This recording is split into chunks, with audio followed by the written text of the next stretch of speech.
안녕하세요. 이야기를 시작하기에 앞서 여러분은 혹시 사랑하는 무언가가 있나요? 사랑은 무엇일까요?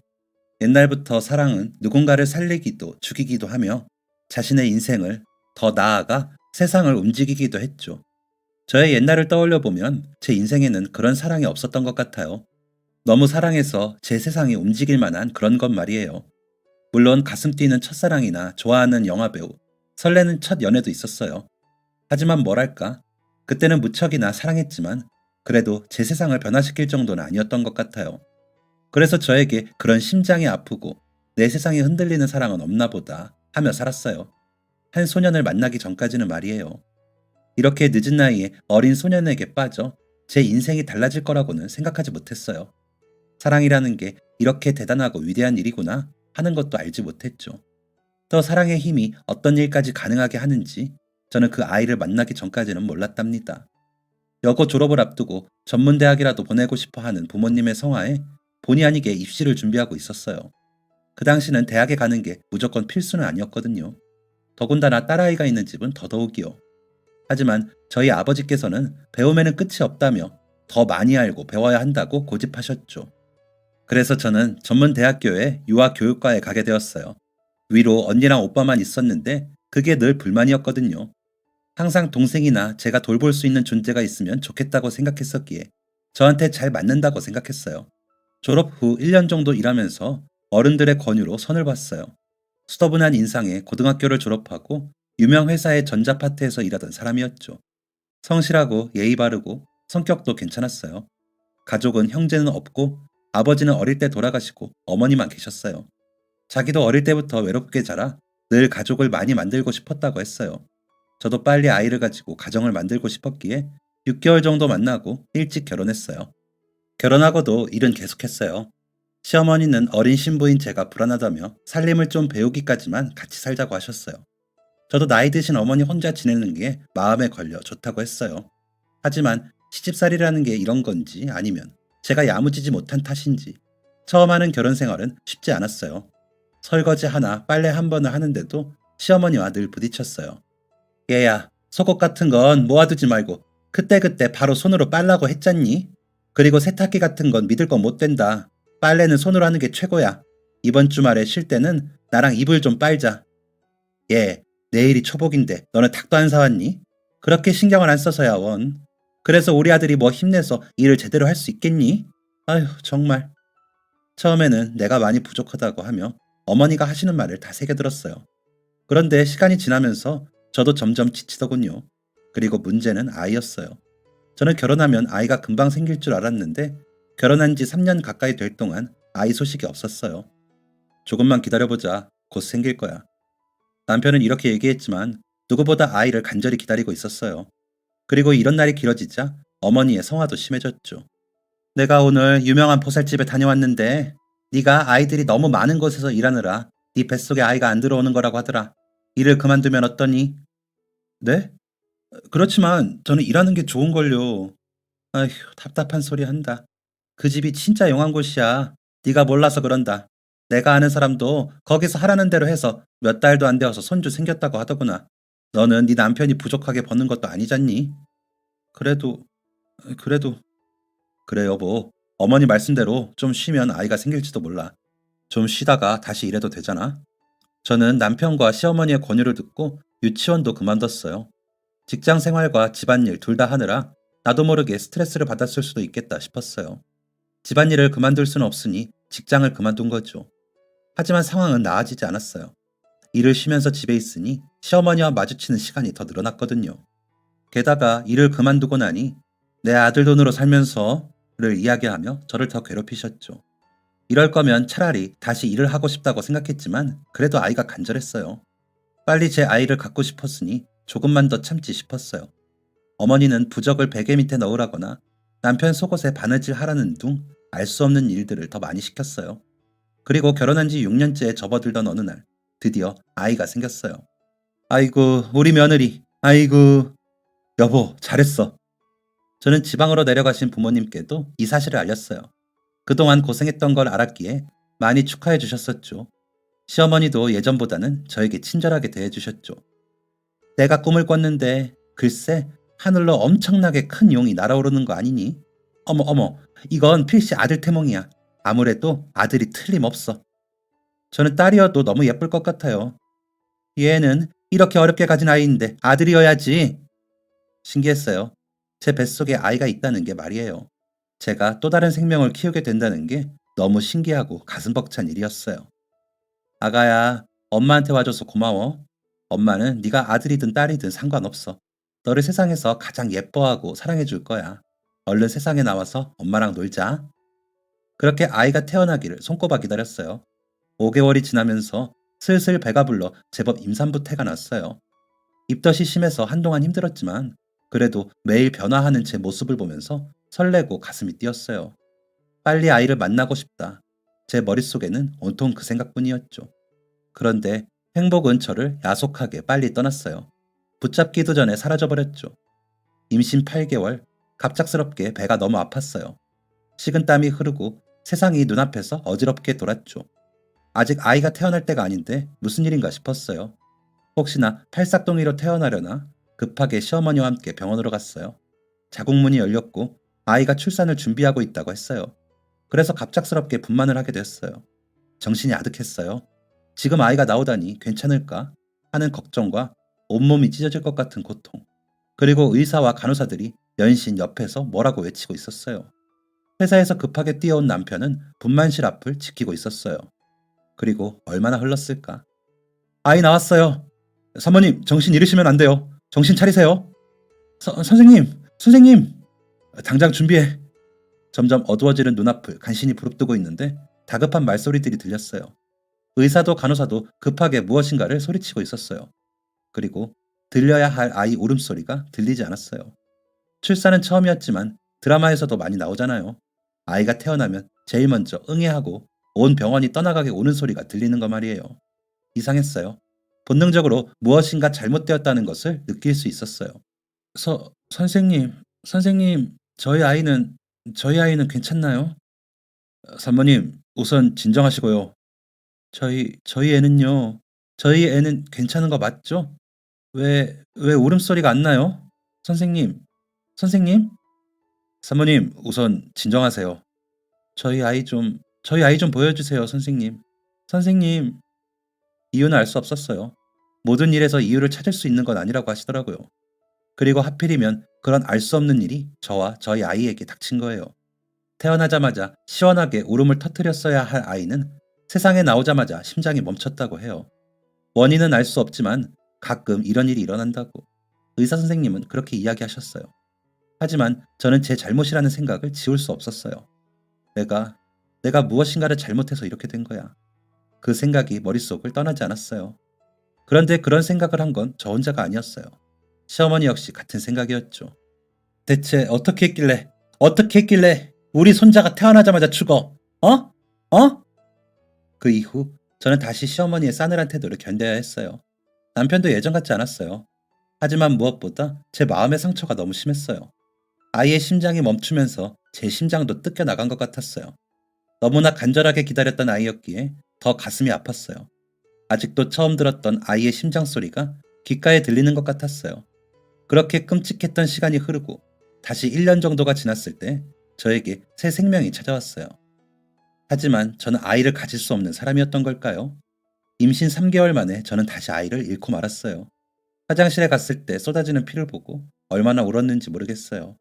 마치 제게 내려진 저주 같았어요. 제가 사랑하는 것을 절대로 가질 수 없다는 저주. 또다시 유산을 하게 되자 시어머니의 구박은 대놓고 심해졌어요. 남편도 더 이상 제 편이 아니었죠.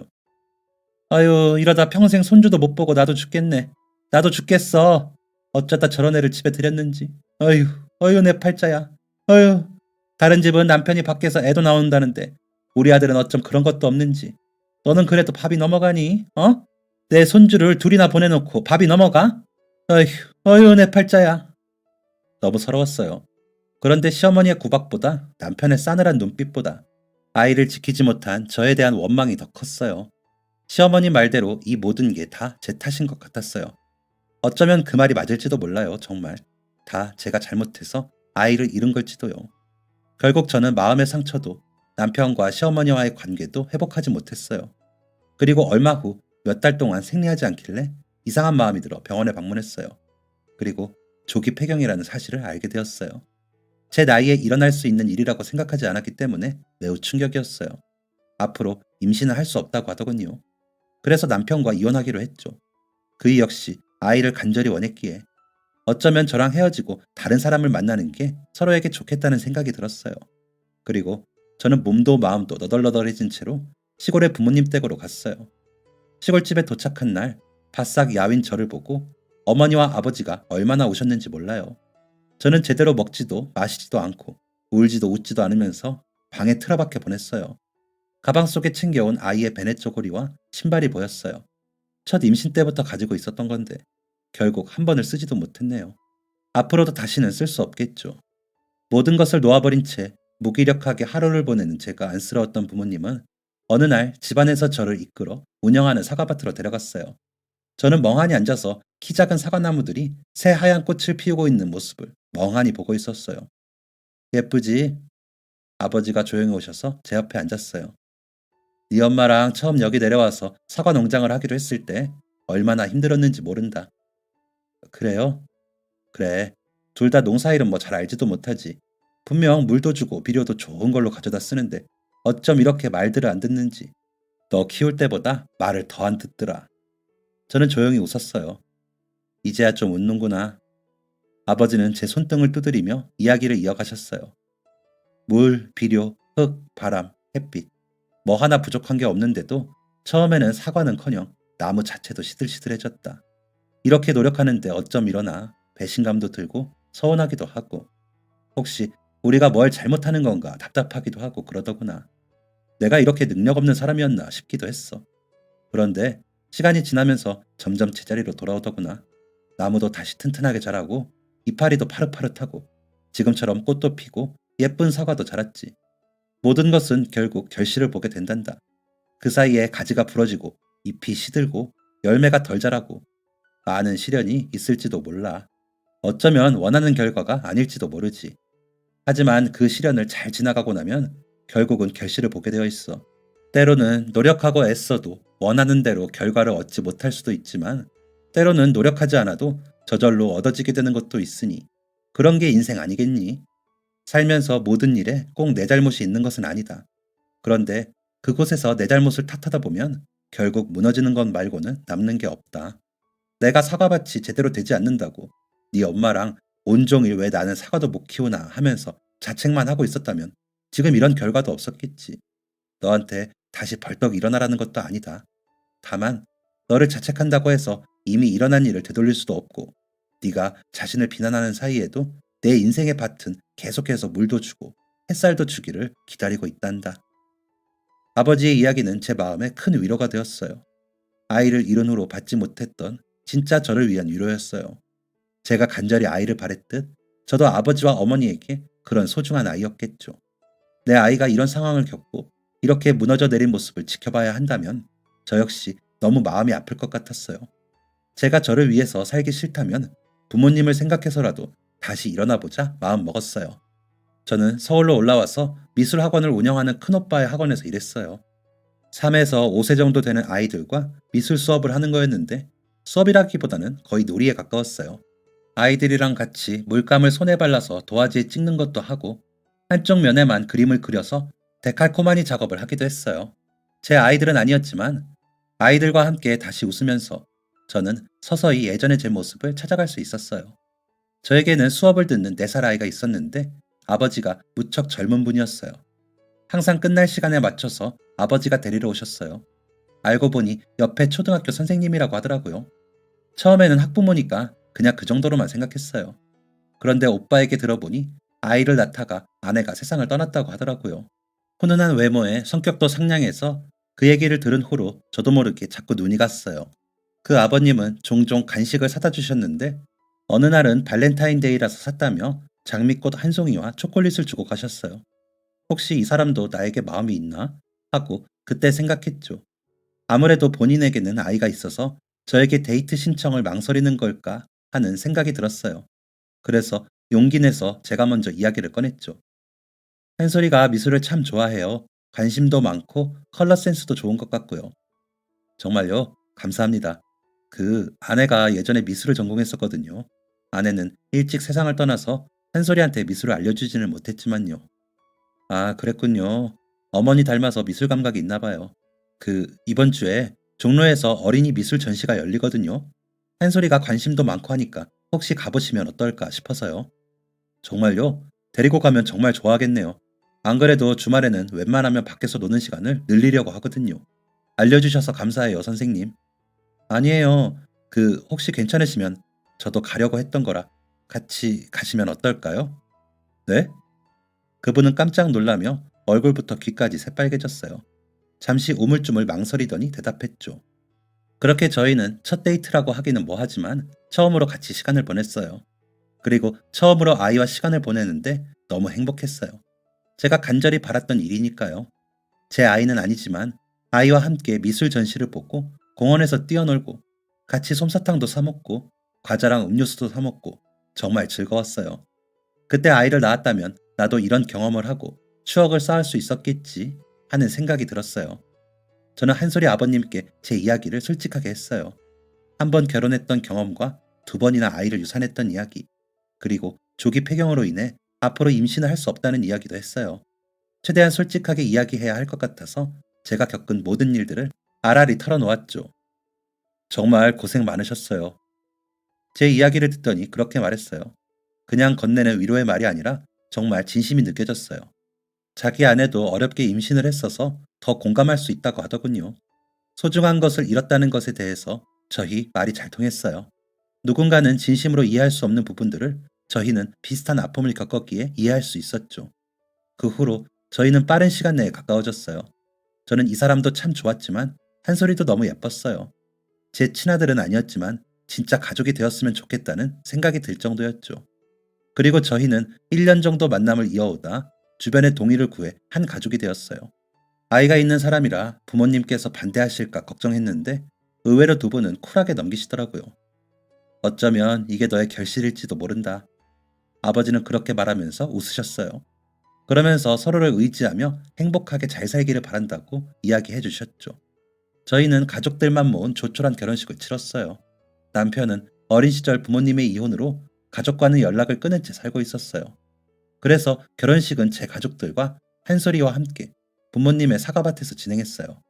날씨도 너무 맑았고 사과밭을 신나서 뛰어다니는 한솔이를 보니 정말 오랜만에 마음속이 행복으로 가득 차더라고요. 저는 한솔이를 제 친아들처럼 아꼈어요. 물론 법적으로는 친아들이죠. 마치 제가 낳은 아이처럼 금이야 오기야 애지중지했어요. 다행히 한솔이도 저를 잘 따랐어요. 엄마를 한 번도 보지 못한 채 자랐기 때문에 자신에게도 엄마가 생겼다는 걸 무척 즐거워했어요. 낯설어 하지도 않고 저에게 늘 엄마 엄마 하면서 쫓아다녔어요. 저는 지난 몇 년간 아이가 엄마에게 받지 못했던 사랑을 몇 배는 돌려주고 싶어 했어요. 아이들은 눈 깜빡하면 하루가 다르게 자라더라고요. 시간이 흐르는 것을 붙잡고 싶어질 정도로 한솔이는 무럭무럭 자랐어요. 귀엽게 저만 쫓아다니던 유치원생에서 온종일 운동장에서 축구하느라 집에 들어오지 않는 초등학생이 되었고 어느새 의젓하게 교복을 입은 중학생이 되더니 이제는 부쩍 다자란 청년티가 팍팍 나는 고등학생이 되었죠. 아유, 우리 한솔이 언제 이렇게 컸나 몰라. 엄마가 맨날 맛있는 거 잔뜩 만들어준 덕분이지. 우리 아들 너무 빨리 커버려서 엄마가 아쉬워서 어떡해? 이제 예전처럼 안고 다니지도 못하겠네. 더 빨리 커서 돈 많이 벌어서 우리 엄마 세계 여행도 시켜주고 예쁜 옷도 사주고 또 뭐 해주지? 어이구, 그걸 다 사주게? 엄마는 그런 거 필요 없어. 우리 아들 그저 예쁘고 건강한 게 최고야. 사랑하면 닮는다고 그러나요? 그래서인지 저희 가족은 서로 닮아 있었어요. 사람들이 재혼 가정인 걸 알면 화들짝 놀라고는 했죠. 한솔이는 어릴 때부터 그림에 관심이 많더니 고등학교에 올라와서는 카페에 푹 빠졌더라고요.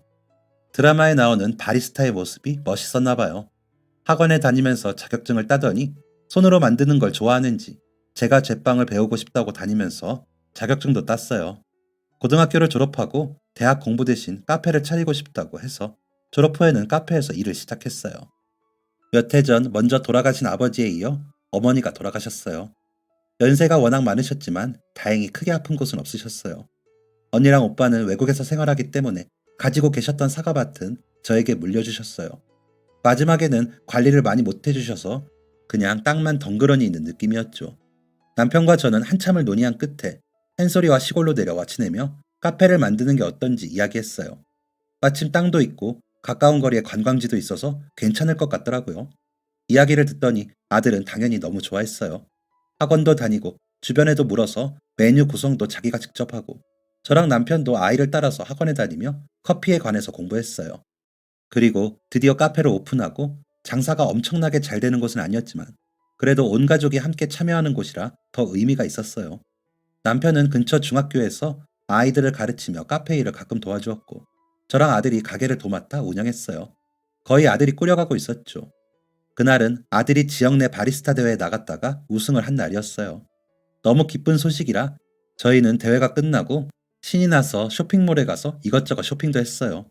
평소 아이가 너무 갖고 싶어 하던 전자기기를 사주었죠. 그림을 계속 전문적으로 배우진 않았지만 혼자서 취미 삼아 계속 그리고는 했거든요. 엄마, 카페 메뉴들도 이걸로 그리면 되겠다. 지금 로고 그린 것처럼? 응, 메뉴를 사진 대신 그림으로 그려놓는 것들도 많더라고. 우리 아들은 어쩜 이렇게 못하는 것도 없고 모르는 것도 없을까? 엄마 닮아서 그렇지 뭐. 얼굴도 엄마 닮아서 예쁘고. 이제 예쁜 여자친구만 사귀면 되겠네. 엄마처럼 예쁜 여자가 또 있으려나 모르겠네. 아들의 대회 우승 소식에 남편은 오랜만에 외식을 하자고 했어요. 그래서 근처에 있는 식당을 예약해뒀다면서 거기서 만나자고 했죠. 아들이랑 근처에 차를 주차해두고 걸어가고 있었어요. 거리에 있던 크리스마스 장식들이 너무 예뻤어요. 눈 오네? 그러네. 크리스마스 장식이 있어서 다행이다. 눈 오니까 더 잘 어울린다. 엄마, 우리 카페도 크리스마스 장식 조금 천천히 치울까 봐. 그럴까? 귀찮아서 그러는 거 아니지? 에이, 당연히 아니지. 진짜 예뻐서 도려는 거라니까. 저희는 그렇게 장난도 치며 내리는 눈에 들떠 있었어요.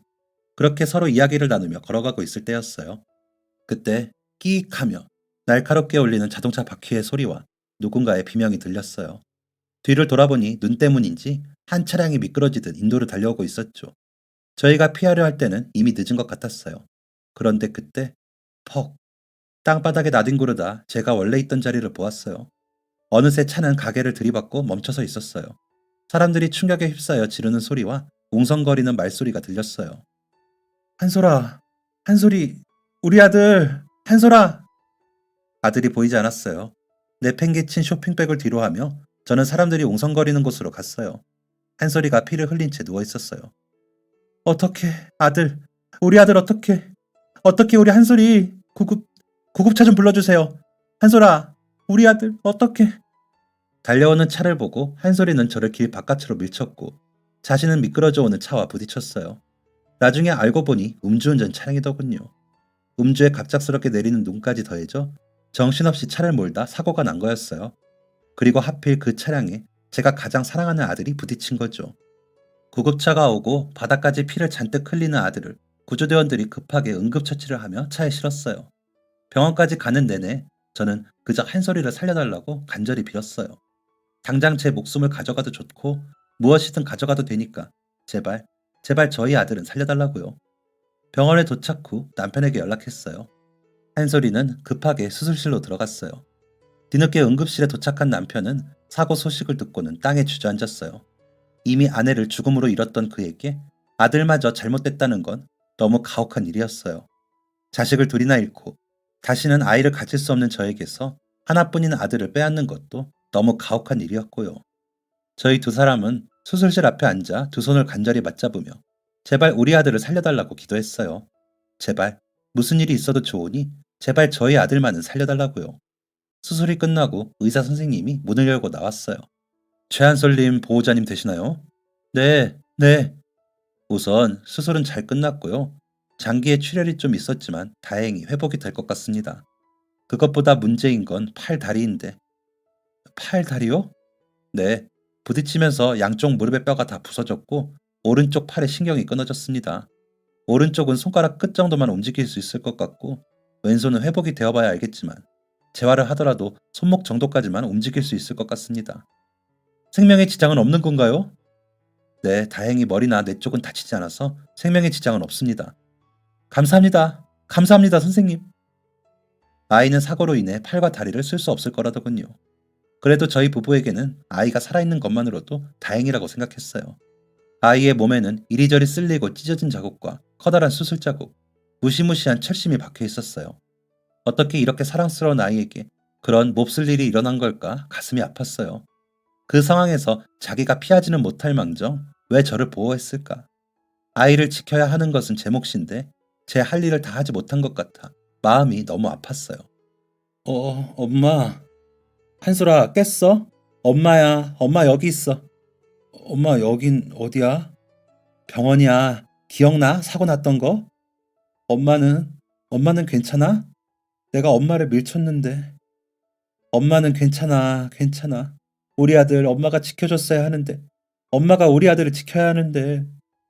괜찮아. 엄마가 괜찮으면 난 괜찮아. 약기운 때문인지 아이는 다시 잠이 들었고, 얼마 후 다시 깨어났을 때 의사 선생님과 함께 현재 상태를 들을 수 있었어요. 다리는 부서진 뼈를 최대한 맞추려고 했지만 그래도 다시 걷기에는 무리가 있다고 하더군요. 양손의 기능은 오른손은 거의 쓸 수 없다고 봐야 하고 그나마 왼손은 재활로 물건을 짚는 정도는 가능하겠지만 손목부터 어깨까지는 움직일 수 없다고 알고 있으라더군요. 바리스타를 하는 아이에게 일어나지도 팔을 움직이지도 못한다는 건 꾸고 있던 꿈을 모두 쓰레기통에 버리는 것과 같았어요. 이제까지의 노력을 한순간에 물거품으로 만들어버린 거죠. 아이는 그래도 포기하지 않았어요. 재활도 적극적으로 참여했어요. 가게에서 혼자 우유라도 따라보려고 노력하는 아이의 모습을 보면서 가슴이 찢어지는 것 같았어요. 방에서 혼자 왼손으로라도 포터 필터를 들어보려고 식은땀을 흘리며 팔을 부들부들 떨면서 움직이는데 차라리 제 팔을 떼어서 주고 싶었어요. 재활에도 크게 나아지는 점이 없자 아이는 점점 희망을 잃기 시작했어요. 카페 앞에 앉아서 멍하니 밖을 바라보며 시간을 보냈죠. 이제 막 20대를 시작한 아이에게 너무 가혹한 운명이었어요. 한참 자신이 하고 싶은 일하며 꿈을 펼칠 때인데 마치 예전에 제가 꿈꾸던 가정을 가질 수 없어 이곳으로 내려왔을 때의 제 모습을 보는 것 같았어요. 저는 한쪽에 남아있던 사과나무 모종 하나를 아이가 자주 바라보는 곳으로 옮겼어요. 한솔아, 춥지 않아? 난 괜찮아. 저는 휠체어에 앉은 한솔이의 손을 가만히 잡았어요. 있잖아, 아들. 엄마가 예전에 정말 마음이 힘들었을 때 할아버지 할머니 집에서 지낸 적이 있었어. 엄마는 늘 아이를 갖고 가정을 꾸리는 게 꿈이었는데 영원히 그럴 수 없다는 이야기를 들었거든. 저는 한솔이에게 아버지가 저에게 해주셨던 열매 이야기를 해주었어요. 그래서 아빠랑 결혼하고 한솔이 너를 키우겠다고 했을 때 할아버지가 그러셨어. 이게 너의 결실인가 보구나. 엄마가 직접 낳은 아이는 아니었지만 그래도 영원히 가질 수 없다고 생각한 아들이 생겼잖아. 꿈을 이뤘다고 생각한 엄마의 밭에 한솔이가 나타난 거야. 지금도 엄마는 우리 아들을 만나게 되어서 너무 행복해. 그때 엄마가 우리 아들을 지켜주었다면, 그랬다면 좋았을 텐데. 엄마, 나는 그때 엄마를 구한 걸 후회하지 않아. 엄마가 밉지도 않고. 나는 이미 엄마를 한 번 잃었었는데 또 엄마를 잃게 된다면 그것도 견디지 못했을지 몰라. 다만 나는 이런 상황을 겪게 만든 그 사람이 미워. 그 사람은 왜 술을 마시고 운전했을까? 그래서 그 사람이 너무 밉고 원망스러워. 맞아. 엄마도 그 사람이 너무 미워. 하지만 만약 우리가 키우는 사과나무에 벌레가 생겼을 때 그대로 놔두면 어떻게 될까? 아마 사과나무를 다 갉아먹어버리고 사과도 제대로 자라기 힘들게 만들겠지. 그럼 결국 괴로워지는 것은 사과나무일 거야. 그러니까 조금 힘들고 번거로워도 우리가 그 벌레들을 쫓아내는 수밖에 없어. 그래야 더 튼튼한 나무가 가득한 예쁜 밭을 가꿀 수 있을 테니까. 그 후 저는 한솔이가 갖고 싶어 하던 태블릿 PC를 다시 사다 주었어요. 그때 사고 때문에 망가졌었잖아. 한솔이는 이제 필요 없다고 했는데 엄마가 찾아보니까 손을 쓰기 힘들어서 발가락이나 입으로 그림을 그리는 사람들도 있대. 한솔이도 자신만의 방식으로 계속 표현을 해보는 건 어떨까 싶어서. 아이는 잠시 망설이더니 기기를 앞에 놓아달라고 했어요. 그래, 어차피 여기서 온종일 아무것도 안 하니까 심심한 거보다는 낫겠지? 그 후 아이는 겨우 움직이는 왼손을 써서 기기에 그림을 그리려고 노력했어요. 처음에는 쉽지 않았어요. 계속해서 펜을 떨어뜨리고 손목이 자꾸 화면에 닿아서 그림을 망치니까 짜증도 내더라고요. 어떤 날은 자신의 맘대로 되지 않는 손 때문에 화가 났는지 기기도 한쪽으로 밀어두고 온종일 자기 손만 노려보았어요. 다시 사과나무만 멍하니 노려보기도 했죠. 그러다 또 펜을 잡고 무엇인가를 그리려고 노력했어요. 또다시 내팽개치기도 하고 방에서 혼자 울기도 하더라고요. 하지만 아들은 포기하지 않았어요. 늘 모든 것에 열정을 가득 담는 아이였으니까요. 아들 없이 혼자서 가게를 꾸려나가야 했기에 남편은 저를 도와주려고 좋아하던 교사 일을 그만두었어요. 여보, 가르치는 일은 어떻게든 다시 시작할 수 있겠지만 당신과 한 소리는 지금 내가 필요하잖아. 난 우리 가족이 제일 소중해. 그러니까 걱정 마라. 남편이 교사 생활을 얼마나 좋아하는지 알았기에 더 고마웠어요. 사고 전에 아들이 가게를 도맡아 운영했기에 사실 혼자서 매장을 꾸려가며 힘든 일도 많았거든요. 남편이 두 팔 걷어붙이고 도와주니 카페 일도 한결 쉬워졌어요. 정말 고마웠죠. 저는 한솔이가 밖을 볼 때 조금이라도 덜 심심했으면 싶어서 다시 사과나무를 심었어요. 아이가 잘 볼 수 있는 곳에 심고 관리하고 시작하다 보니 가게 앞이 사과나무로 둘러싸였어요. 그렇게 시간은 계속 흐르고 아이는 처음보다 기기를 사용하는 것에 익숙해졌어요. 무엇보다 펜을 떨어뜨리는 일이 줄어들었어요. 사과나무는 어느새 울창해져서 예전에 부모님이 사과밭을 운영하실 때처럼 가게 앞이 줄지은 사과나무로 가득했어요. 하얀 꽃이 피어날 때면 동네뿐 아니라 주변에서도 너도나도 구경을 왔어요. 저는 아이가 그린 그림들을 업체에 의뢰해 액자로 만들었어요. 그리고 가게에 하나둘씩 걸어두기 시작했어요. 아이는 직접 만들지는 못했지만 사과를 이용한 메뉴를 저와 같이 연구하기도 했어요. 그리고 그 그림들을 그려서 SNS에 올리기도 했죠. 아이에게는 팬들이 생겼고 사람들과의 소통도 이어갈 수 있었어요. 무기력하게 세상의 끈을 놓고 문 밖에 앉아있던 아이는 이제 그림을 그리고 메뉴를 연구하고 사람들과 활발하게 교류하며 새로운 인생을 살고 있어요. 아이의 그림을 매번 제작해주던 업체 직원이 방문했어요. 예상과 달리 젊고 예쁜 아가씨라 깜짝 놀랐죠. 안녕하세요. 안녕하세요. 어서 오세요. 저 그림 제작업체 직원인데요. 어머, 혹시 그 담당자님? 이렇게 젊은 분이었어요? 네, 대학 졸업하고 바로 취직한 거라. 저도 원래는 그림을 전공했었거든요. 작품을 어떻게 전시해 두셨을까 궁금하기도 하고 해서. 오늘은 그림 제가 직접 가지고 왔어요. 어머, 고마워라. 여기까지 오느라 고생했을 텐데 먹고 싶은 거 말해봐요. 메뉴는 제가 쏠게요.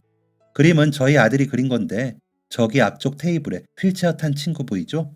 저 잘생긴 녀석이 그림 그린 제 아들이에요. 가서 인사라도 나눠요. 알고 보니 그 직원분은 평소 아들의 그림을 보고 어떤 사람이 이걸 그렸을까 관심을 갖게 되었다고 하더라고요. 그러던 중 아들이 운영하는 SNS를 보게 되었다고 해요. 거기서 그 아이가 세상을 바라보는 시선, 그림을 표현하는 방식 등이 너무 매력적이라 꼭 만나보고 싶었다더군요. 게다가 아이가 너무 아름답게 표현하던 사과밭을 너무 방문해보고 싶었다고요. 한쪽에서 남편이 이 이야기를 듣더니 슬며시 웃더군요. 저희 아들과 그 아가씨는 금세 친해져서 서로 친구가 되었어요. 너무 감사하게도 그 여성분은 제 아들이 장애를 가지고 있는 것을 전혀 불편해하지 않았어요. 오히려 다른 장애를 가진 아티스트들의 사례를 조사해서 아들이 더 편하게 작품 활동을 할 수 있도록 적극적으로 지원했어요. 아들이 그린 그림을 자신이 아는 갤러리 등에 보내서 적극적으로 어필하기도 했고요. 아들의 그림이 유명해지면서 그가 그린 사과밭을 직접 보고 싶다고 방문하는 사람들도 늘어났어요. 게다가 휠체어를 탄 아들에게 가게를 맞춰서 개조하다 보니 이를 위해 방문하는 분들도 늘더라고요. 장애가 있거나 어린 아이들이 방문하기 너무 좋은 장소라면서요. 문턱도 없고 셀프바나 음수대도 낮은 위치에 되어 있고 많은 사람이 이용하기 좋은 곳이라며 입소문이 제대로 났어요. 그리고 너무 감사하게도 한 갤러리에서 아이의 그림으로 단독 전시회를 열고 싶다고 했어요. 정말? 아들, 이게 무슨 일이야? 너무 축하해. 우리 아들 열심히 노력하더니 정말 대단하다. 고마워, 엄마, 아빠. 다 엄마 덕분이야. 엄마, 정말 고마워. 너무 감사해요.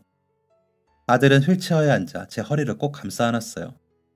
에이, 엄마가 뭘 했다고. 다 우리 아들이 열심히 노력해준 덕분이지. 아니야, 사실 나 엄마 아빠한테는 정말 미안한 이야기지만 그때 정말 내 인생이 끝났다고 생각했어. 나한테는 아무것도 남지 않았다고. 이대로 다 끝이라고 말이야. 재활 훈련을 아무리 해도 내 마음대로 팔 하나 들지 못했을 때 정말 내가 아무 곳에도 쓸모없는 사람이 되었다고 생각했어. 옷 입는 것도 밥 먹는 것도 다 엄마 아빠가 도와줘야 했고 다 큰 성인 남성이 평생 엄마 손에 아빠 손에 의지해서 밥 먹고 씻고 화장실 가는 것도 혼자 못하니까 그냥 아빠랑 엄마에게는 내가 없는 게 나을 수도 있겠다고 생각했어. 아들, 지금은 아니야. 그때는 그랬어.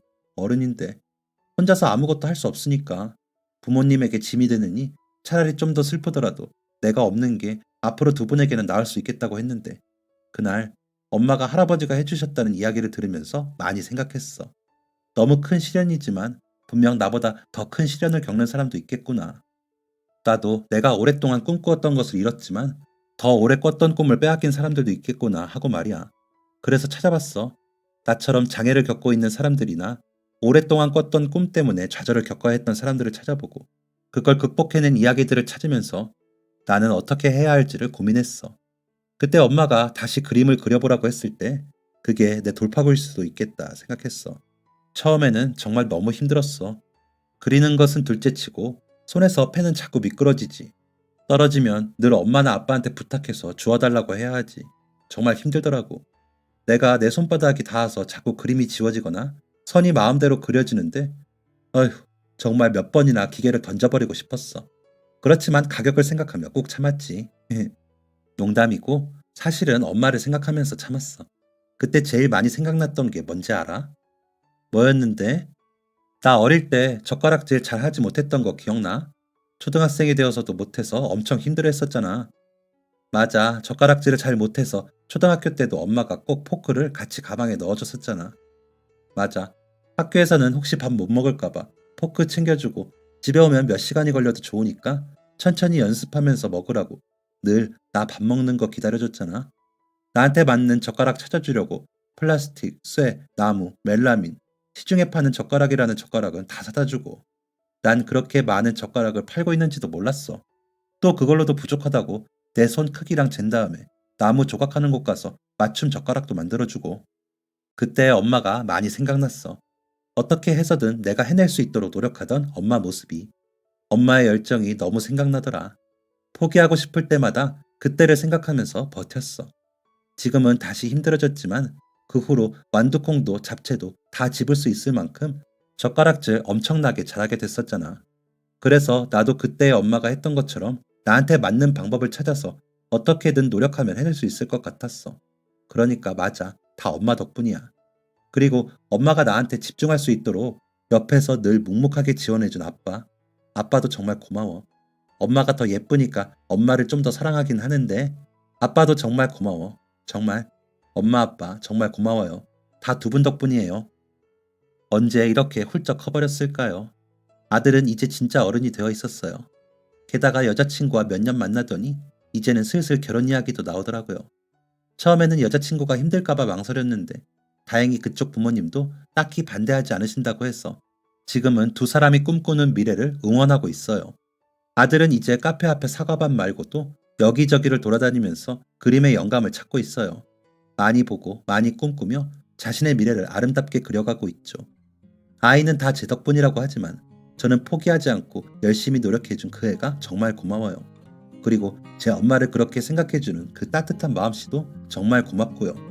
앞으로도 아들은 팔다리를 자유롭게 쓸 수 없이 휠체어를 평생 써야겠지만 아들의 그림과 그 아이의 꿈만큼은 전 세계 어디든 활활 날아갔으면 좋겠어요. 잘 지내고 잘 살고 있다고, 나는 포기하지 않고 열심히 살아내고 있다고, 온 세상에 소리치면서 사랑하는 사람들과 오래오래 행복하게 지낼 수 있었으면 좋겠네요.